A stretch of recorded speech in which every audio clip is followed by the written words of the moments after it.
Bonjour à toutes et à tous, bienvenue sur AB Moteur. Nous y sommes enfin au Texas après le drame de Talladega la semaine dernière. Voici une course rapide sur cet ovale où l'on va effectuer pour la dernière fois cette saison 500 miles, soit plus de 800 km de course à près de 280 km/h de moyenne. Carl Edwards a gagné les deux courses ici même l'année dernière et Jeff Gordon a gagné pour la première fois de sa carrière sur ce circuit un peu plus tôt dans la saison. Voici le classement général. Bonjour Pat, 33 courses déjà et Johnson toujours largement en tête.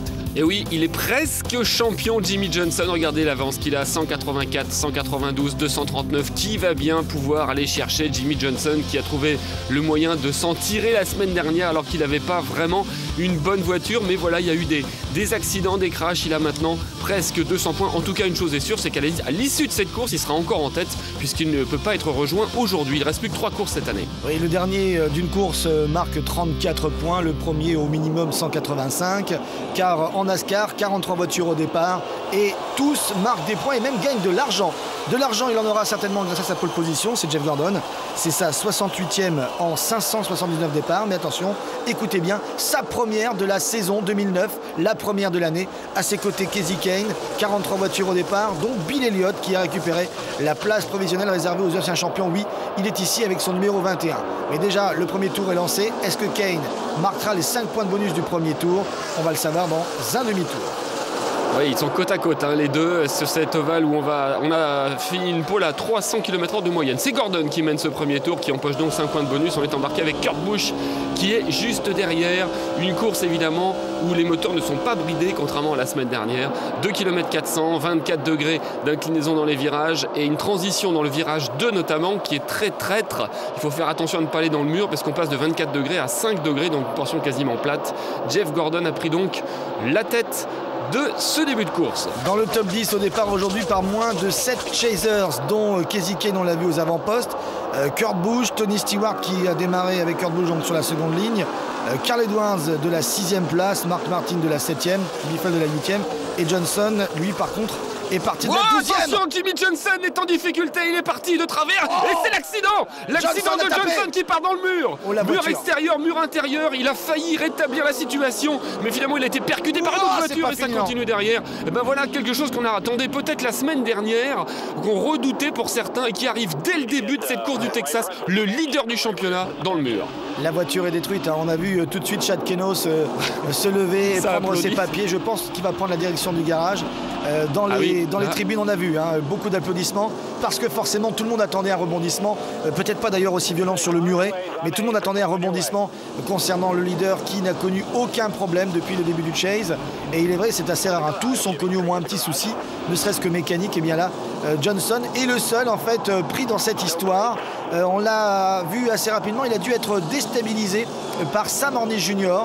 Et la voiture a lourdement percuté et l'intérieur, enfin et l'extérieur dans un premier temps, et l'intérieur. Et vous l'avez peut-être vu, hein, la voiture à l'intérieur a percuté sur le muret qui n'était plus protégé par les safer walls, autrement dit par ces murs qui absorbent les chocs. Oui, effectivement, ils sont 3 de front et Hornish perd le contrôle de la 77. Et là, regardez Johnson qui essaye de récupérer, qui frôle le mur. Et là, boum, c'est lui qui revient et qui déstabilise à son tour Sam Hornish et il va là durement fracasser sa voiture sur le mur intérieur. C'est là le vrai choc et je peux vous dire qu'on n'est pas prêt de le voir ressortir de son garage.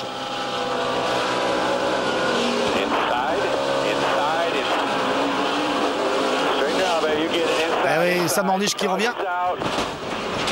Et le gros choc à l'intérieur, on l'a vu. En fait, il a très bien réagi, hein, Johnson. Dans un premier temps, on a pu entendre en effet en fonction du régime moteur comment il a pu contrôler la perte d'adhérence de sa voiture. Mais c'est à nouveau Sam Hornish Jr. qui est revenu à son niveau et qui l'a redéstabilisé et l'a remis à l'équerre littéralement. Regardez. Oui. Alors que Hornish lui aussi semble s'en sortir. Hein. Hornish est là et là il se fait prendre l'arrière droit par Johnson qui a perdu à son tour le contrôle. Ce sont les deux hommes qui sont impliqués. À partir du moment où la voiture part de l'arrière, on ne peut plus rien faire. Là, regardez, elle est partie en survirage. Il pouvait contrôler la voiture maintenant, part en sous-virage et là c'est fini. Il a bloqué les freins mais trop tard. À ces vitesses-là, il est très dur de pouvoir freiner. Et quand la voiture part à l'équerre, même si la piste ici est large, elle n'est pas suffisamment large pour éviter le contact. Et le chef d'équipe, Chad Noce, qui fait son premier geste d'agacement depuis bien longtemps, parce que certains, évidemment, avaient stigmatisé non seulement l'efficacité de cette équipe 48, mais sa réussite, sa chance et son aptitude à passer à travers toutes les gouttes. C'est une des caractéristiques. Et regardez le classement en temps réel. Là, c'est plus du tout la même chanson qu'il y a 3 minutes. On est, évidemment, la course n'est pas terminée, mais Johnson, quoi qu'il arrive, aura bien du mal à faire un top 30 ou 35 aujourd'hui. Ça dépend un petit peu de la suite de la course, ça dépend des abandons, ça dépend si on va pouvoir réparer, en combien de temps. Ça fait beaucoup de si. En tout cas, pour la première fois depuis longtemps, Philippe, Johnson au tapis. 31 points d'écart seulement entre le premier et le deuxième. Est-ce que cela va durer? Nous nous retrouvons tout de suite au 9e tour, juste après donc cette neutralisation avec Jeff Gordon, Kurt Busch, Kasey Kahne et Stewart à la relance. Kyle Busch est à la 5e place. On va parler rapidement de Kyle Busch parce que si évidemment Gordon est rentré dans l'histoire cette année sur le circuit du Texas avec une première victoire en carrière, vous savez, hein, dans les 2-3 dernières années, on vous disait qu'il n'y avait plus que 3 ou 4 circuits sur lesquels Gordon n'avait pas gagné. Texas en faisait partie. Et bien depuis cette année, c'est fini. Il ne reste plus maintenant comme Stead, hein, Miami à Jeff Gordon, pour pouvoir dire qu'il a gagné sur tous les circuits où l'on vient en NASCAR. Eh bien, aujourd'hui, un homme peut rentrer dans l'histoire. Il s'appelle Kyle Busch. Pourquoi? Parce que sur ce circuit, cette semaine, il y a eu les 3 divisions de la NASCAR, autrement dit la Truck Series, la Nationwide et donc la Cup que l'on voit aujourd'hui. Eh bien, dans ces 3 courses, Kyle Busch a participé à chaque fois à l'épreuve. Et à chaque fois, eh bien, il n'a pas fait que participer, il a gagné. Donc déjà, c'est un véritable exploit que de gagner 2 fois de suite dans des écuries différentes avec des voitures différentes sur le même circuit, le même week-end. Mais là, si jamais il gagne aujourd'hui, il serait le premier de l'histoire de la NASCAR à gagner sur le même circuit, le même week-end, dans 3 séries différentes de NASCAR et surtout les 3 premières divisions de cette division Sprint Cup, de cette division Nationwide, de cette division Truck Series. Oui, c'est quelque chose qui a failli lui arriver en Californie. Il avait gagné la Truck, la Nationwide, il avait échoué en Cup. Il a une autre occasion aujourd'hui de le faire. Mais voici Carl Edwards qui lui aussi est loin d'être un débutant ici. Il a des victoires. L'année dernière, il avait gagné cette course et les Ford de la Roche Fenway Racing doivent faire parler la poudre aujourd'hui.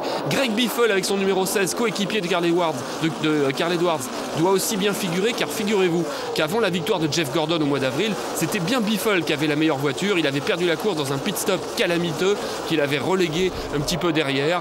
Il va faire attention à lui et évidemment Montoya attend toujours sa première victoire sur Oval. Kurt Busch attaque Jeff Gordon pour la première place, changement de leader au 12e tour. Vous parliez de Carl Edwards, ce serait peut-être aujourd'hui pour lui la possibilité de récupérer enfin une victoire pour celui qui a été l'un des hommes les plus victorieux l'année dernière, toujours vierge de Victory Lane. Carl Edwards est l'homme le plus victorieux ici au Texas. Il y a eu 17 courses disputées, on vient ici depuis 1997 et en 17 courses, eh bien, sachez que Carl Edwards a gagné 3 fois. Alors il n'a pas participé aux 17 courses, seuls 4 hommes ont participé à toutes les épreuves ici au Texas: Jeff Burton, Jeff Gordon, Mark Martin et Bobby Labonte.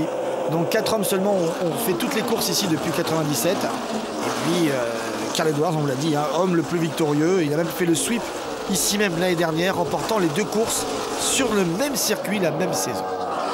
Alors Mark Martin a maintenant la pression. Ils ont vu chez Mark Martin et chez Jeff Gordon les ennuis de Jimmie Johnson. Maintenant il faut cartonner, c'est-à-dire qu'il faut gagner la course ou faire minimum un top 5 pour pouvoir essayer de rattraper un peu Jimmie Johnson avant les 2 dernières courses de l'année. Pendant ce temps-là, on répare. Si je peux me permettre, mon cher Pat, cartonner n'est peut-être pas le mot le plus approprié. Ils vont faire un bon résultat. Voilà, parce que cartonner, Johnson vient de le faire et on a pu voir que ça posait un problème. Alors visiblement, la transmission arrière est détruite. Alors là, ce que l'on voit posé au sol, au premier plan, c'est une transmission arrière neuve.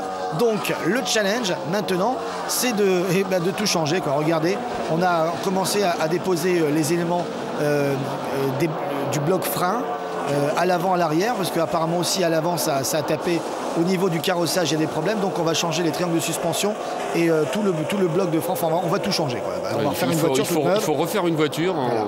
Alors là, c'est un vrai challenge. Et alors, vous allez me dire, mais pourquoi ils vont changer la voiture? Parce que franchement là ils vont passer au moins, je sais pas, au moins 2 heures dans les garages. Refaire une voiture, c'est, enfin moi si je me fie un petit peu à la facture de mon garagiste, il y en a pour 3 jours, hein.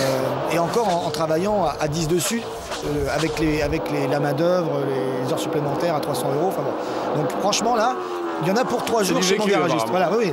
Mais là, on va voir, parce qu'une course dure environ 3 heures, 3 heures et demie. On est en partie pour 500 miles. On va voir quel est l'intérêt. Parce que là, il est bon dernier, 43e. On vous l'a dit, 43. En NASCAR, c'est 34 points. Mais il y a certainement des pilotes, comme d'habitude, qui vont s'arrêter parce qu'ils n'ont pas les pneus pour aller jusqu'au bout, ou alors ils empochent juste la prime de départ. Oui, donc, il va y avoir des accidents, il va y avoir des abandons. C'est sûr qu'il y a au moins 3 ou 4 pilotes qui vont abandonner assez rapidement. Ça veut dire que Johnson va repartir pour gagner au moins 4 ou 5 places. 4 ou 5 places, au mieux, c'est combien? Eh bien, c'est 3 points par place. Donc ça fait, on va dire, une quinzaine de points. Une quinzaine de points, et ça peut faire la différence. Ça peut lui valoir un titre de champion. On ne sait jamais ce qui peut se passer dans les 2 dernières courses. Rappelez-vous, en 2004, quand Kurt Busch a été champion pour la première édition du Chase, il n'a été champion qu'avec 8 points d'avance sur ses poursuivants. Ouais. Et Kurt Busch qui a pris 2 secondes d'avance là, sur Jeff Gordon, qui se fait rattraper lui par Kyle Busch, qu'on voit ici.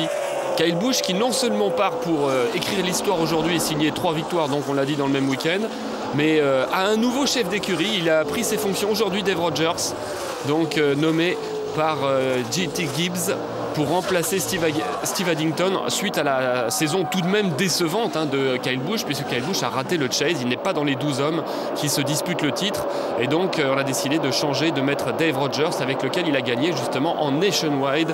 D'ailleurs, il va être champion vraisemblablement de la Nationwide, Kyle Busch. Il vient de prendre la 2e place. Oui, ça va se jouer entre lui et Carl Edwards.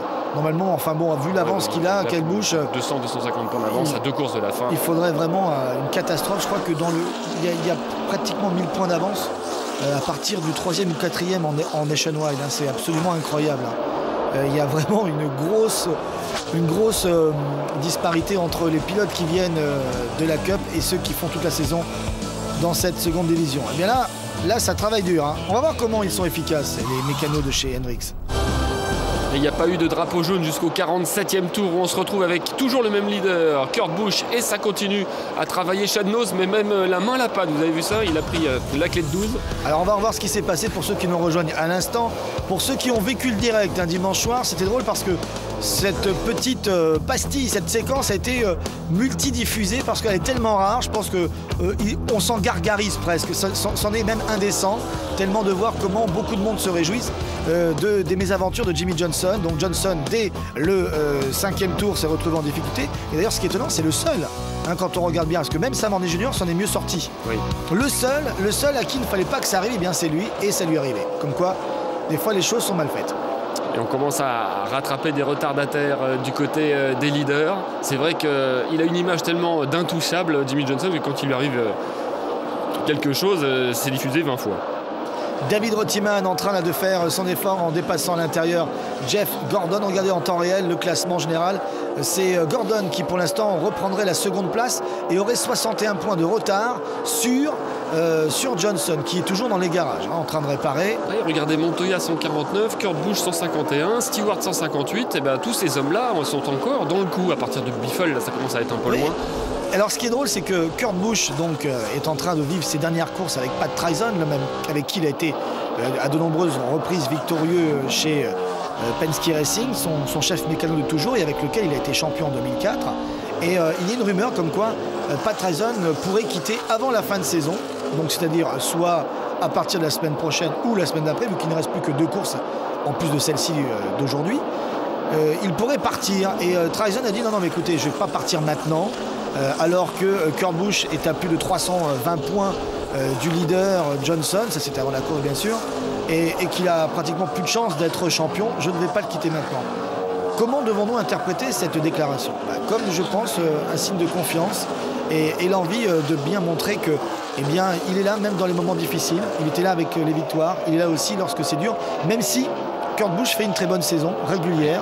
Et il n'aura pas à rougir de sa présence dans les playoffs. Ouais, moi je vous admire, Philippe, parce que vous avez un esprit tellement sportif. Moi je pense que Pat Trizon est plus terre à terre. Il dit je suis sous contrat et tant qu'on ne me met pas dehors, je serai toujours là. C'est vrai qu'il a signé dans une équipe qui sera rivale l'année prochaine.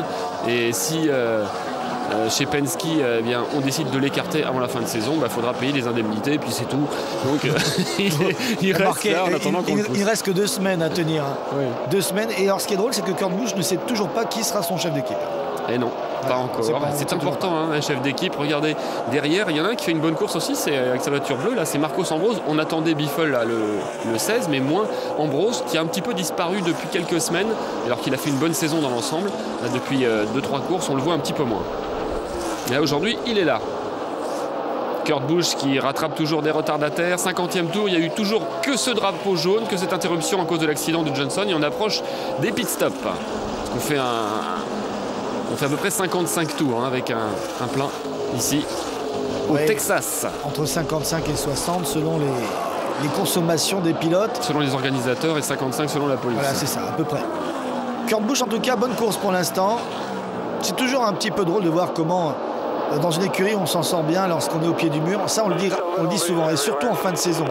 L'idée, c'est de marquer les esprits en fin de saison pour rassurer pour l'année d'après, pour les sponsors, pour les contrats, pour l'argent, en fait, quand on y pense bien. Alors Kurt Busch qui explique, là on a entendu assez rapidement, Kurt Busch qui explique qu'il va falloir absolument ajuster lors du prochain ravitaillement parce que les conditions de piste changent. On est parti en milieu d'après-midi et la course est longue, hein, 500 miles. Donc forcément l'air ambiant se rafraîchissant, la piste également se rafraîchit. Et donc il va falloir ajuster. Ce que fait d'ailleurs Elliott Sadler, le premier à s'arrêter pour cette première vague de ravitaillement sous drapeau vert, précisons bien, sous drapeau vert, parce que tout à l'heure, lorsque Johnson a connu des problèmes, en fait, il n'y a pas eu de ravitaillement.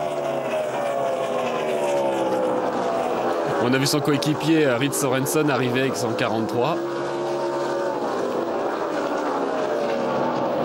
Et voici David Rottiman, l'un des membres du top 5, qui est indirectement responsable du crash de Jimmy Johnson, puisque si Sam Ornish a été déventé, a eu des turbulences, c'est parce qu'il était à l'extérieur, très près de cette voiture 0-0.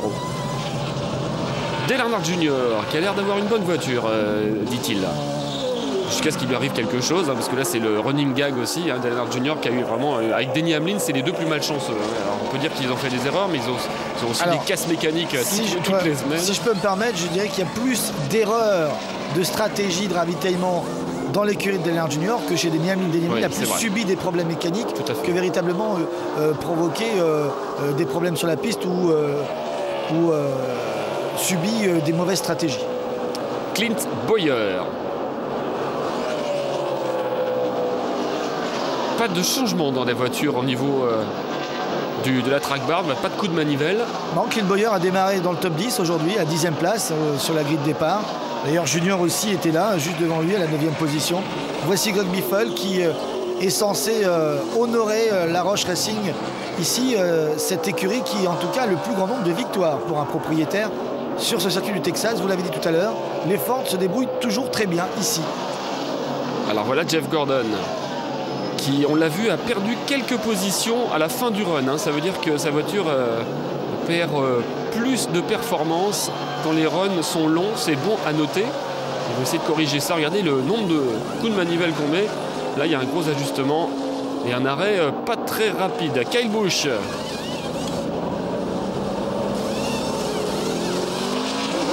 Très bon arrêt pour l'équipe 18. Mark Martin qui s'est plaint un petit peu de sa voiture au début de la course, qui semble un petit peu s'améliorer contrairement à celle de Gordon sur la fin du run. Ajustement par la pression des pneumatiques, pas de coup de manivelle. Il a vraiment un coup à jouer cette semaine, Mark Martin. Oui. D'ailleurs, il y a 4 pilotes qui ont des coups à jouer. Les 4 premiers qui sont juste derrière Johnson, tout simplement, qui peuvent vraiment se relancer cette semaine, alors que Johnson est toujours dans les garages en train de ravitailler. Voici Tony Stewart. Alors que le leader Kurt Busch n'est pas encore rentré. Hein. Alors, quelle particularité aujourd'hui pour Tony Stewart, ici, au Texas? Et une voiture sous-vireuse, ça c'est sûr, parce qu'il vient de mauvaise réponse. Non, pas du tout. Au Texas, il y a eu des grands champions. Il y a eu des grands pilotes. Il y en a eu quelques-uns en NASCAR tout de même, comme les frères Labonte, qui sont originaires d'ici, et qui sont d'ailleurs les rares frères champions de l'histoire de la NASCAR, et qui sont tous les deux texans. Mais il y a aussi un grand nom, qu'arbore fièrement sur son capot Tony Stewart, le numéro 14, et Jeff Hoyt, l'un des plus grands champions américains du sport automobile, stock car et monoplace confondus. C'est la raison pour laquelle d'ailleurs Tony Stewart a choisi ce numéro 14, parce que lorsqu'il était petit, il admirait Jeff Hoyt dans sa voiture 14. Et regardez ici Casemir, on ne sait pas si on verra cette voiture l'année prochaine, la 4e voiture de Childress. Pour l'instant, il n'y a pas de sponsor, donc elle n'existe plus. Richard Childress va essayer de trouver un sponsor pour la garder sur la piste. Donc Casemir, ce n'est pas sûr d'avoir un volant l'année prochaine. Et vu la saison qu'il a faite, ce n'est pas les sponsors qui vont venir pour lui. Hein. Ça, c'est clair et net. Kurt Busch est reparti. Il s'est arrêté le leader, mais je pense qu'il n'est plus leader. On va essayer de vérifier ça pendant que Waltrip arrive, lui. Waltrip qui est content parce qu'il a signé un sponsor pour 2 ans. Pas pour lui indirectement, mais pour sa voiture, celle qu'il a avec David Reutemann. Un nouveau sponsor, c'est bien. Ça se fait quand on est en NASCAR. Il y aura une autre voiture aussi l'année prochaine, Philippe, la 56, pilotée par Martin Truex. 13-5, bon arrêt. Et avec Pat Tyson, donc aux commandes, au niveau de la gestion de la stratégie. Alors tout le monde s'est arrêté et le nouveau leader s'appelle Kyle Busch. Il s'est arrêté beaucoup plus tôt que son frère et décidément c'était une bonne décision. Il a l'air d'avoir un bon karma ce week-end. Il s'est arrêté plus tôt. Alors pourquoi il est devant? Parce qu'il a fait un bon temps dans les stands et en plus parce que comme il s'est arrêté plus tôt, il a bénéficié des pneus neufs. Oui. Pendant quelques tours, regardez, il n'hésite pas du tout à passer entre les deux. Il est vraiment ce Kyle Busch, il ne ressemble à aucun autre pilote. Alors que certains auraient levé le pied en attendant que les autres s'écartent. Lui, il pousse. S'il avait un klaxon, je pense qu'il aurait fait tut-tut pour dire poussez-vous les gars. Je passe entre les deux. Peut-être revoir ça. Regardez, il va en effet beaucoup plus vite que les autres. Mais devant, regardez, devant ils ont été obligés de ralentir. C'est pour ça qu'il a littéralement fondu sur Sam Ornish Junior et Jamie McMurray. Sam Ornish qui a beaucoup de soucis avec sa voiture. Évidemment, comme elle a été accidentée, elle est un peu pourtant, il le connaît bien ce circuit du Texas, Sam Ornish Junior. Il a gagné des courses en IndyCar ici. Il le connaît bien. Il connaît bien toutes les inclinaisons de ce circuit qui d'ailleurs a une particularité alors que l'on note ici le top 5 avec Kyle Busch qui a une très belle avance sur son frère Reutemann, Earnhardt Jr. et Bowyer. Sachez que lorsqu'on est venu ici pour la première fois en 97, le circuit a subi fin 98 un premier changement avec un petit nivellement au niveau du virage 4 pour adoucir la transition. Et puis ensuite la double inclinaison qui était à l'origine faite et pour les courses de stock car et pour les courses de NASCAR a été gommée. Il n'y a maintenant plus qu'une seule inclinaison, celle-là même que l'on connaît aujourd'hui avec cette configuration. Et on se retrouve un petit peu plus tard, 112e tour. Il y a eu un deuxième drapeau jaune, encore une fois provoqué par Sam Ornish Jr. qui décidément a beaucoup de mal à tenir sa voiture, tant et si bien qu'il a été de nouveau dans le mur. Donc 112e tour, Kurt Busch est toujours leader. C'est lui le plus rapide, 195 miles de moyenne en vitesse de pointe, 313 km/h. Alors où sont Martin et Gordon? Ils ne sont pas dans un bateau, ils sont là sur la piste en effet, mais pas dans le top 5. C'est bien là le problème, ils perdent un petit peu des points là, ils en profitent pas trop. Tout comme d'ailleurs les autres, Montoya qui est à la 8e position, Martin est 10e, Gordon est juste derrière. Ouais, ils sont bien, mais ils sont pas super bien pour l'instant. C'est vrai qu'il reste encore beaucoup de tours à faire. Marcos Ambrose est le plus rapide sur ce dernier tour. Et il est en train d'essayer de rattraper Kurt Busch. Alors pendant les essais, il y a eu quelques petits problèmes. Pendant les qualifications, on a vu Jeff Burton un petit peu frapper le muret. Ils ont été obligés longuement de réparer la voiture, à tel point qu'ils ont pris une place provisionnelle aujourd'hui. Il est parti du fond de grille, mais il n'est pas parti avec un mulet. Kevin Harvick lui aussi a un petit peu brossé le muret violemment. Et a signalé que cette semaine, Burton a été remplacé par Casimir en Nationwide parce qu'il était un petit peu souffroteux. Souffroteux. Oui. Souffrant, vous voulez dire. Souffroteux. Alors qu'on annonce que Jimmy Johnson va revenir en piste. Avec donc, il a été dans le mur au 3e tour et avec 112 ou 111 tours de retard. Peu importe, le voilà. Alors, qu'est-ce qu'il peut gagner? Il peut aller ramasser ceux qui ont abandonné. Il y a 2-3 pilotes qui sont déjà rentrés définitivement dans les stands, genre Michael McDowell, John Nemechek. Maintenant, il faut rouler. À voir, c'est important, le minimum speed, c'est-à-dire la vitesse minimum requise par la NASCAR, parce qu'il ne suffit pas de revenir sur l'ovale et puis de se promener. Il faut avoir aussi une vitesse minimum, un temps donné par la NASCAR. Donc, en l'occurrence, je crois que c'est 32 secondes 7 au tour et pas plus lent. Oui, sachant que les plus rapides actuellement tournent en pratiquement 31 secondes 2, 31 secondes 3, donc c'est environ à 2 secondes de différence avec les meilleurs temps. Donc 100 points de perdu pour l'instant quand on fait les comptes de manière rapide, 100 points de perdu sur ce crash. Les plus proches qui ont déjà abandonné, qui sont déjà rentrés dans les garages et avec lesquels nous sommes sûrs de ne pas les revoir sur la piste, eh bien c'est des pilotes qui sont à 160 tours. Ça veut dire que là il va repartir avec pratiquement 111 tours, 112 tours de retard. Johnson dans 50 tours gagnera déjà 3 points de mieux que ces 34 points qu'il a déjà. Il va gagner comme ça, il va grappiller 3 points par 3 points. Et puis au fur et à mesure de la course, peut-être que d'ici la fin, il y aura encore d'autres crashs et il pourra en profiter. Vous avez vu, il n'a même pas de bumper arrière. Alors notre ami technicien.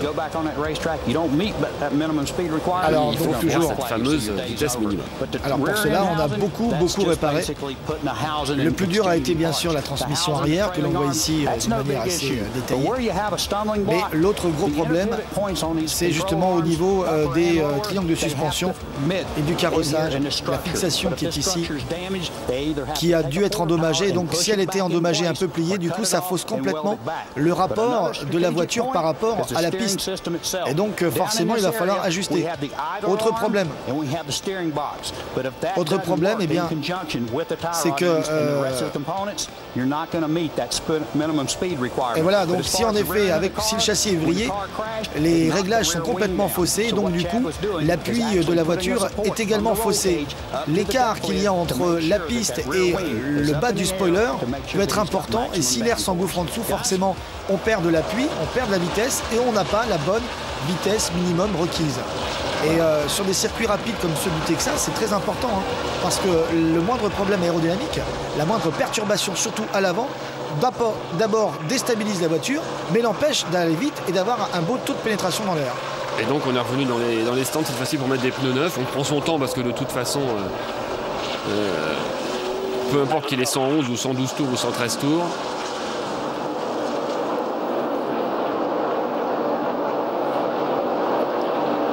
voilà. Et ils ont gardé le même moteur par contre. Ça c'est l'obligation. Pas le choix. C'est l'obligation, mais rappelez-vous, Christian Courtel nous l'avait expliqué ça une fois, il y avait eu quand même un chef mécano qui avait changé le moteur durant la course, et grâce à ça, eh bien, hop, il avait littéralement gagné. Ce chef mécano est devenu ensuite un officiel responsable justement des composants et de la mécanique au niveau de la NASCAR. Comme quoi. Ouais. Apparemment, il est revenu dans les stands aussi parce qu'il y avait un pneu qui frottait quand il est reparti Jimmie Johnson. Oui, évidemment, il y a des choses qui vont de travers. Pendant ce temps-là, sur la piste, tout va bien pour les frères Busch. Premier et deuxième, Marcos Ambrose, Stewart et Rottiman complètent le top 5. Et on se retrouve au 173e tour. C'est un restart. Ce drapeau vert, un restart en effet. Après un débris, Philippe. Un petit débris. Hein, ça... Alors attention au restart. Si vous ne l'avez pas vu, et d'ailleurs vous ne le verrez pas sur ce résumé, mais en direct nous l'avons vu, nous on a eu quand même un gros doute. On a cru que c'était un sandwich. Ou en tout cas, oui, ça y ressemblait fort. Ça y ressemblait. Et sur ce restart, Kurt Busch prend le meilleur sur son frère. Vous voyez qu'un drapeau jaune, ça peut changer pas mal de choses. Puisque lors du restart, vous êtes côte à côte avec les leaders. Dale Earnhardt Jr. est 3e sur cette relance. 174e tour. On a dépassé maintenant la mi-course. Oui, il y a eu des longs runs sous drapeau vert, comme c'est souvent le cas ici à Fort Worth, au Texas, pour cette course. Et donc, qui dit long run sous drapeau vert et vitesse excessive, dit de plus en plus de pilotes se retrouvant à un tour. Et donc là, nous avons pratiquement une vingtaine de pilotes seulement dans le tour du leader. Et oui, ça va très très vite. Kenseth là, qui est un petit peu parti en sous-virage devant Carl Edwards, devant son coéquipier. Les deux hommes sont dans le tour, il n'y a pas de problème. Carl Edwards qui part en travers, attention. Et Montoya qui est derrière, attention, Gordon en travers. Gordon, il va taper. Non, il va pas taper. Et Montoya est à l'envers, derrière, lui va dans le mur. Et Carl Edwards, c'est une voiture détruite. Deux chasers au tapis, un autre en difficulté. Incroyable ce qui vient de se passer. Et nous étions embarqués avec Carl Edwards au moment justement de ce problème. La voiture en crame, les amis. Oui, c'est sûr, il ne pourra pas repartir dans de bonnes conditions. Et c'est une bonne nouvelle pour Johnson. Un gros plan sur Jimmie Johnson qui du coup va certainement éliminer de fait le danger Montoya, parce que Montoya, même s'il n'est toujours pas victorieux cette année, au niveau du classement général, il pouvait encore espérer avant le départ de cette course. Et encore plus après le problème de Jimmie Johnson. Mais là, avec ce crash, Montoya peut maintenant pratiquement dire adieu à ses espoirs de titre, même si il nous disait semaine après semaine que forcément il ne visait pas le titre, mais il faut toujours y croire. Et Steve Letarte est en train d'appeler Jeff Gordon. Jeff Gordon qui s'en tire à peu près bien, hein, puisque je ne pense pas qu'il ait touché ni une voiture ni le mur, contrairement à Montoya et Carl Edwards. Ce qui se passe ici est intéressant. Comme après un crash, comme après chaque crash, la ligne des stands est fermée. Donc là, le drapeau rouge est agité, la lumière clignote à l'entrée des stands. Donc ça veut dire qu'on n'a pas le droit de rentrer. Sauf pour les voitures qui ont provoqué le crash, afin de les remettre en état pour qu'elles puissent revenir sur la piste sans poser de problème ou sans poser de débris. Sauf que là, Johnson, il sait pertinemment que s'il rentre, il est pénalisé. Mais c'est pas grave, Gordon. Parce qu'il est pratiquement avant-dernier à ce moment-là. Donc s'il va être pénalisé, c'est sûr, parce qu'il n'a pas le droit de rentrer, il n'a surtout pas le droit de changer les pneus et encore moins de faire un ravitaillement. Chose qu'il vient de faire, on l'a vu, hein, d'une manière assez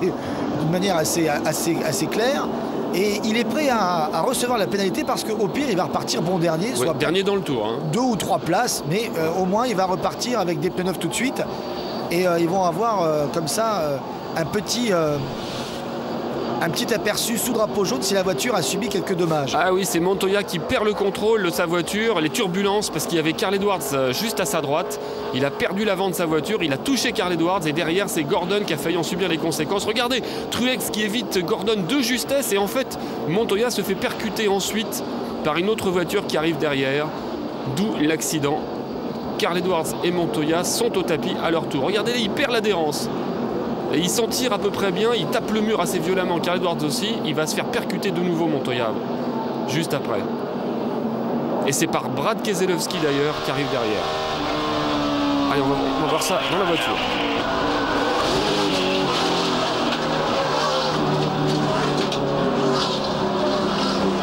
Il n'y avait pas la place.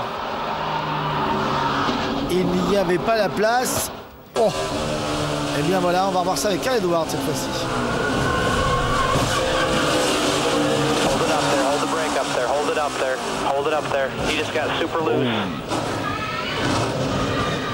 Ça nous a permis, Philippe, au moins de voir Brad Keselowski qui, pour la première semaine, inaugure son nouveau volant dans la numéro 12 chez Penske, volant qu'il aura toute l'année prochaine. Il l'a remplacé David Strimi cette semaine. Eh bien, c'est quand même incroyable que dans cette course, tous ceux qui sont en difficulté sont des pilotes des playoffs quand même. Hein. Incroyable. Ouais, c'est vrai. Et pas les moindres. Hein. Et Gordon s'en tire pas trop mal, hein, finalement. Alors, donc, Gordon, pourquoi il a changé les pneus tout à l'heure? C'est parce qu'ils avaient besoin de savoir, il va rester sur la piste, il va gagner un petit tour. Hein. Il ne peut pas être Lucky Dog. D'ailleurs, Johnson, on revoit ce qui s'est passé pour ceux qui n'étaient pas là. Encore une couche. Tout à l'heure, voilà, il a eu un problème. Sam Haney Junior l'a harponné, mur extérieur, il part à l'équerre, il harponne Sam Haney, mur intérieur, voiture détruite. Oh là, c'est un gros choc. Hein. Garage, punition. 1 heure pratiquement pour changer la voiture, ce qui est d'ailleurs, il faut bien le dire, un exploit. Je le dis bien, non mais je pèse mes mots, c'est un exploit d'avoir remis cette voiture en 1 heure en ayant pratiquement tout changé sauf le moteur et surtout d'avoir une voiture qui est conforme et qui tourne à la vitesse réglementaire. C'est exactement la même... C'est presque le même crash, hein, parce qu'en fait tout à l'heure c'était Sam Hornish qui avait perdu l'adhérence à cause des turbulences produites par Rottiman, et ensuite il y a eu le crash de Jimmy Johnson qu'on voit ici. Regardez le 77 qui est donc à l'extérieur, il perd l'adhérence. Oh mon Dieu, Johnson part à l'envers. Incroyable, il va toucher le muret. Et en fait, va revenir, oh Sam Hornish, oh attention, il va toucher. Boum. Oh, franchement, là, incroyable. Johnson qui est en perdition, franchement, on n'en revient pas. Alors, Johnson, il va au garage. On s'y attendait pas, surtout. Il va aller au garage, pendant que Kyle Busch mène. Et attention, hein, Kyle Busch, pour l'instant, c'est celui qui mène le plus. Et on vous l'a déjà dit, on vous a bien raconté l'histoire, on a bien installé la course tout à l'heure. Kyle Busch peut rentrer dans l'histoire cette semaine en gagnant les 3 courses disputées ce week-end en NASCAR, toutes catégories confondues. Celle-là, c'est la plus dure. Hein. Il a déjà gagné les 2 premières, il lui manque celle-ci. On répare du côté de Johnson, hein, on revoit un petit peu ce qui s'est passé depuis le début. C'est vrai qu'ils se sont tous affairés sur cette voiture 48 et ensuite un petit peu le même, voilà, c'est ce qui arrive sur les circuits de vitesse où on va à 300 à l'heure. Regardez le 42 de Montoya qui perd l'adhérence. Cette fois-ci, c'est les turbulences de la voiture qui est sur la droite, manque de peau pour Carl Edwards. Et bien c'est lui qui en subit les conséquences. Gordon a failli perdre très très gros aujourd'hui, alors que Gordon doit cravacher justement pour aller marquer les gros points pour revenir sur Johnson au championnat. Alors pour tous ceux encore qui s'interrogent, pourquoi a-t-il voulu vraiment rentrer dans les stands pour changer les pneus? C'était pour pour savoir si la voiture avait subi d'autres dommages. Lorsqu'on a des pneus qui sont cramés comme ça, parce que là il a vraiment fait des plats partout, hein, devant, derrière, il faut bien avoir des pneus tout neufs pour savoir si la voiture a un problème, si elle a été touchée, si elle est déséquilibrée. Et ça on peut le savoir qu'avec des pneus neufs. Et on revient au 252e tour. On est à moins de 100 tours de la fin et les frères Busch font parler la poudre au Texas, alors qu'ils sont originaires du Nevada, de Las Vegas. Mais là, ils sont comme chez eux, regardez. Ouais. L'écart entre Kyle et Kurt Busch, qui mènent quasiment depuis le début. Hein. Ce sont eux qui ont vraiment mené le plus, beaucoup plus que tous les autres pilotes, à qui ils n'ont laissé que les miettes. À noter que Martin est 4e. Wow. C'est important. Stewart est 5e. On va surveiller la position et l'éventuelle remontée de Gordon. Les Busch Brothers font actuellement parler d'eux au Texas.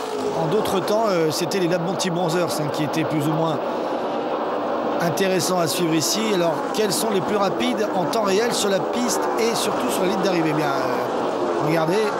273 km/h sur la ligne pour Kurt Busch. Les 3 premiers sont les 3 plus rapides. Un peu dans le désordre, mais en tout cas, la logique est respectée. Kurt Busch, là, était un peu plus rapide que son frère. De pas grand-chose, mais un peu plus. En tout cas, les 3 premiers sont les seuls à être au-delà des 170 miles sur la ligne d'arrivée.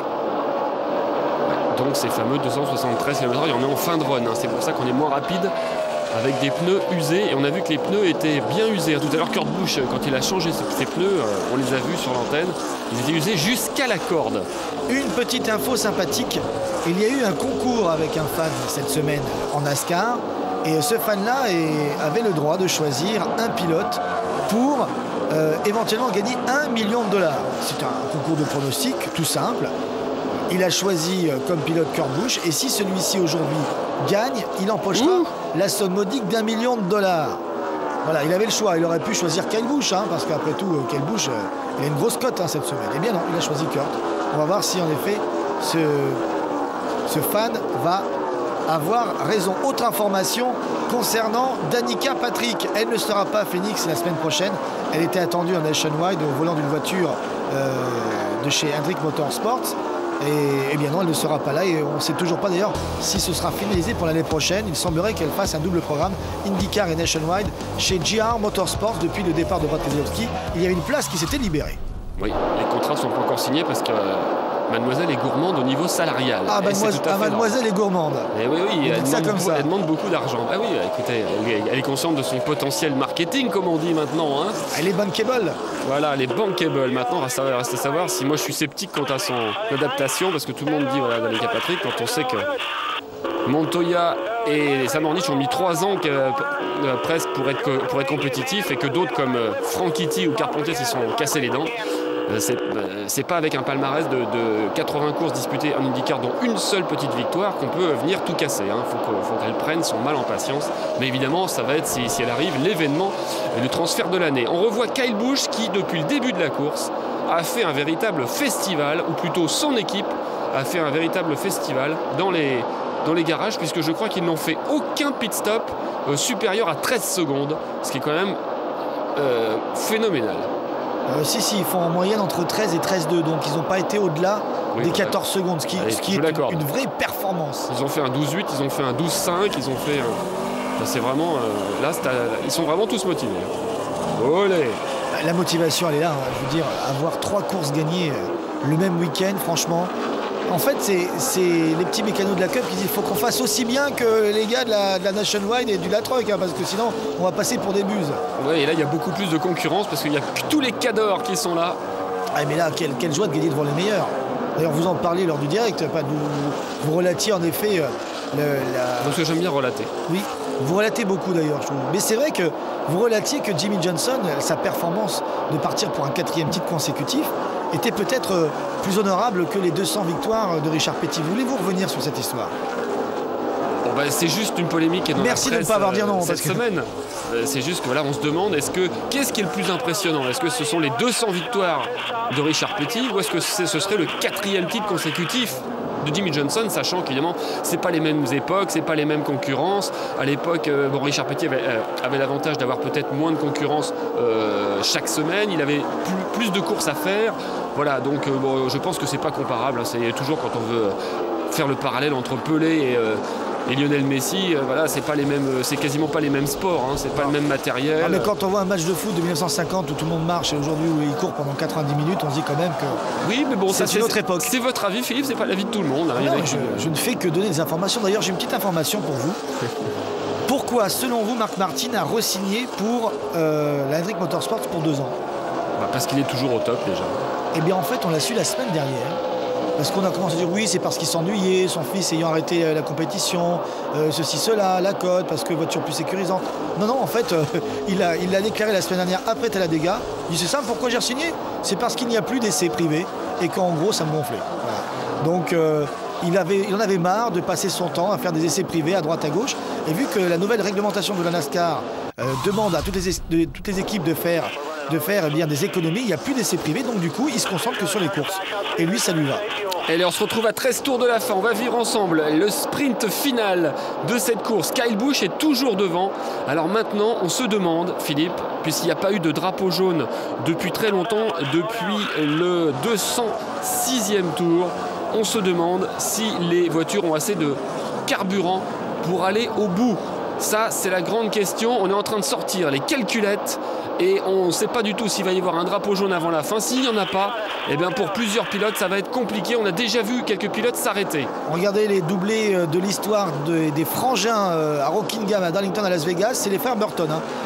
Tous d'ailleurs de la même année, en 99. Et ça avait les été frères une grande année. Labonte aussi avaient fait ça 3 fois. A raison 3 fois aussi, les frères Labonte, donc les Texans dont on parlait tout à l'heure. Et oui, les frères Busch peuvent faire un doublé aujourd'hui. Alors attention parce que lors du dernier ravitaillement qu'on n'a pas vu sur ce résumé, Kurt Busch avec lequel nous sommes embarqués a attendu 2 tours supplémentaires avant de ravitailler. C'est pour ça qu'il a perdu des places, même si là il est revenu à la seconde place, il a attendu 2 tours de plus. Gordon s'arrête. On a l'information dans le casque de Kurt Busch. On n'arrête pas de lui dire depuis tout à l'heure, c'est pas Trazen qui lui dit, attention, tu es 2 tours trop court. Donc, oui, pour l'instant, il leur manque du carburant, donc il faut qu'il save fuel, comme on lui dit dans le casque. Alors Gordon ne prend pas le risque, parce que il là, rentre. Et oui, mais c'est normal, catastrophique. C'est normal parce qu'il sait qu'il va pas faire un super bon résultat, il gagnera pas la course aujourd'hui, il fait juste un splash, il va essayer de sauver peut-être un top 10. Il aurait pu faire mieux, il aurait dû faire mieux Jeff Gordon, mais ce sera pas le cas.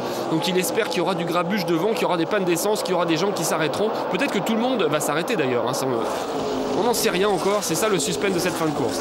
Et il est loin devant Kyle Busch. Et là, il peut y avoir des belles surprises, parce qu'il y a des pilotes, bien sûr, qui ont besoin de la victoire, d'avoir le maximum de gros points pour faire la différence sur Johnson et de profiter de son infortune.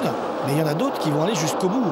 Parce que des David Rottiman qui sont derrière, des Kevin Harvick qui sont actuellement dans le top 10, eh bien eux, ils ont tout à gagner en tombant en panne d'essence, quitte même à tomber en panne d'essence sur la ligne d'arrivée. Ils n'ont rien à perdre, effectivement. Ils ne jouent pas le championnat, ils ne jouent pas les points, ils jouent une victoire, ce qui est très important ici. Et voici d'ailleurs Rottiman qui est très rapide. Ouais, et Rottiman a décidé d'aller au bout. Comme vous venez de le dire, Philippe, on vient de l'entendre dans sa radio. Il va tenter le coup et j'ai l'impression que chez Kyle Busch, Dave Rogers qui fait sa première course avec Kyle Busch lui dit de ralentir, ça veut dire qu'on va tenter le coup chez Kyle Busch. Junior aussi, Junior apparemment aussi. Junior non, pas de d'essence. Pas de d'essence à 8 tours de la fin, c'est pas possible. C'est dommage. C'est dommage, il aurait pu aussi tenter, mais bon, trop court. Alors, attention, ça veut dire que chez Hendrick Motorsports, on consomme plus. Non mais c'est pas possible à 8 tours de la fin. Parce que Gordon s'est arrêté alors qu'ils ont tous la même stratégie. Ils ont tous la même stratégie. Ils sont tous arrêtés au même moment tout à l'heure, sous drapeau vert. Et ça fait beaucoup. Donc ça veut dire que chez Hendrick Motorsports, on consomme. Marc Martin devrait donc s'arrêter. Oh, il n'arrive pas à accélérer. Jalen Junior, regardez, il n'arrive pas à accélérer. Oui, parce qu'il était en panne d'essence. Il est reparti trop vite. Ils n'ont pas réarmé la pompe à essence. Et ça, on le sait, il faut réarmer, Et là, maintenant, il est trop loin. Il a plus de 3 stands de son pit. On a la tuile. On ne peut pas l'aider, on ne peut pas le pousser. On a la tuile hebdomadaire de Jalen Junior. Non, il va nous faire un drapeau jaune. Il va nous provoquer un drapeau jaune. S'il repart pas, oui. Et là, voilà, c'est la consternation, mais comme chaque semaine. Pas un drapeau jaune alors qu'on était à 6 tours de la fin et qu'on voulait avoir une fin de course un peu à suspense. En tout cas, il n'est pas encore sorti, le drapeau jaune. Mais là forcément, tout le monde se rend bien compte qu'il est en train de bloquer la ligne des stands. C'est pas vrai. La voici, la Dale Earnhardt de la semaine. Elle arrive juste avant la fin. Rottiman s'arrête. Panne d'essence pour Rottiman. Panne d'essence pour Rottiman à 5 tours de la fin. Il a joué, il a perdu. Oui. Puis alors, pas qu'un peu, hein, parce que 5 tours, c'est beaucoup. Au niveau du classement général, on le rappelle, Reutemann espérait la 13e place qui semble être acquise pour Kyle Busch. La place, je dirais presque la petite finale, la finale des perdants, le meilleur des autres, de ceux qui ne sont pas titrables. Et là, regardez bien, chez Reutemann, on prend bien le soin de réarmer. Hein. C'est mort. Voilà, pour l'instant, ça ne marche pas. Et là, la pompe à essence est bien réarmée. Il peut repartir en accélérant vivement. Il finira pas dans le top 10 à cause de... Apparemment, Junior est reparti parce que le drapeau jaune n'a pas été agité. Voilà, il est reparti apparemment. Donc on va finir sous drapeau vert. Qui va finir? Qui va tomber en panne d'essence? Eh bien, pour l'instant, on a vu qu'il y avait des paris perdus et je veux dire qu'on s'est trompé de beaucoup. Hein. Quand on se trompe sur un tour ou deux, ça va, mais quand on se trompe sur 6 ou 7 tours, c'est difficile. Kyle Busch peut-il gagner sa 3e course du week-end et marquer l'histoire? Personne ne l'a jamais fait. Il est à 3 tours du bonheur, 2 tours et demi maintenant. Et il y a Kurt qui revient derrière. Kurt, on le sait. Panne d'essence! Panne d'essence de Kyle Busch et son frère qui le dépasse. Attention parce que Kurt Busch le dépasse, mais il est pas sûr d'aller au bout non plus. Hein. Et Kyle Busch perd son pari, Philippe. Il a perdu son pari. Dave Rogers rate son entrée. Enfin, rate son entrée. On ne veut pas tout lui mettre sur le dos, mais il a pris la décision de ne pas le rentrer au stand. C'était une mauvaise décision. Et voilà donc le rêve de Kyle Busch s'écroule, celui de remporter pour la 3e fois consécutive cette semaine sur ce même circuit une victoire au Texas. Dommage pour Kyle Busch, il n'y a rien à gagner au niveau du classement général, simplement l'envie de rentrer dans l'histoire.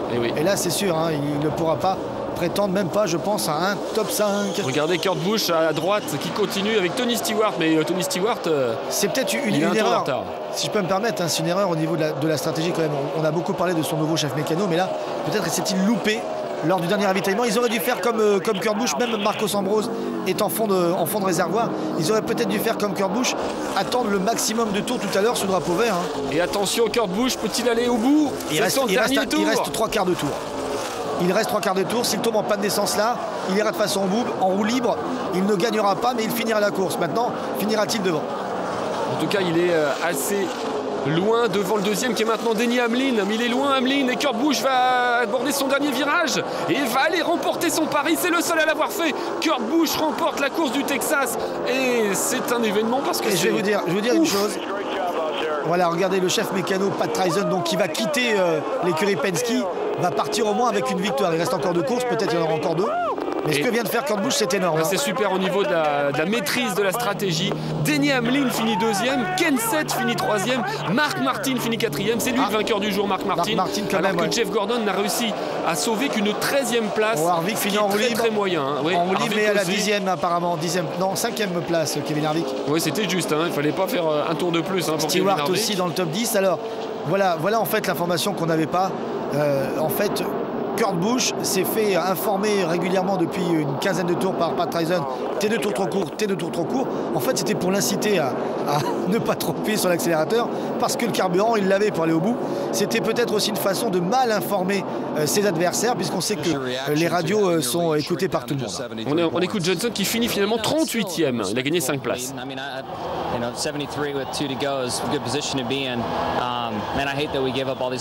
C'est vrai que je suis désolé d'avoir perdu tous ces points aujourd'hui. J'aurais préféré qu'on attende un peu avant de se cracher.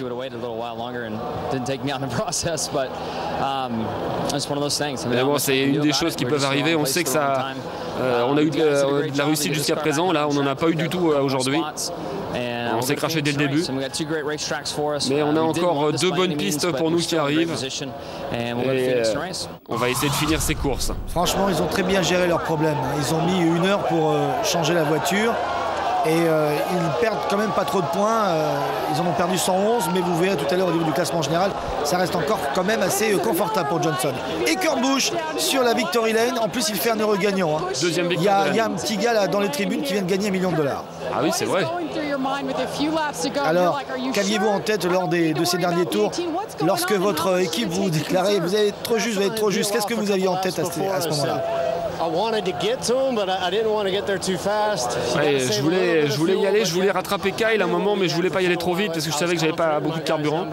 Je remercie mon équipe évidemment qui m'ont donné le matériel nécessaire. Je suis vraiment désolé pour mon frère parce que quelque part c'est une victoire douce amère hein, pour la famille. Mais pour nous c'est quand même super. Et je sais que Kyle en plus avait l'occasion de marquer l'histoire aujourd'hui, il avait gagné toutes les courses du week-end. Je suis vraiment désolé pour lui. Je remercie les fans, je remercie tous nos sponsors qui nous font confiance. C'est incroyable. Et là on va bien en ce moment.